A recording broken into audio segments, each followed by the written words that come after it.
اعوذ باللہ من الشیطان الرجیم، بسم اللہ الرحمن الرحیم۔ اسلامی ویڈیو شروع کرنے سے پہلے تمام دنیا کے مومن مسلمان بھائیوں کو السلام علیکم ورحمۃ اللہ وبرکاتہ۔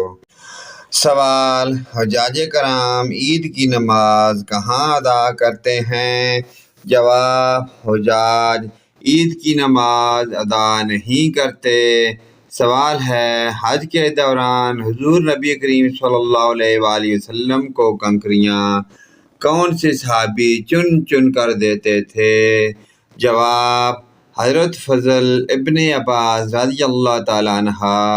سوال ہے: تاریخ نے کن دو شخصیات کو بت شکن کا خطاب دیا ہے؟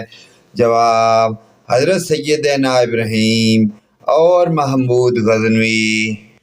سوال: رمضان المبارک میں 29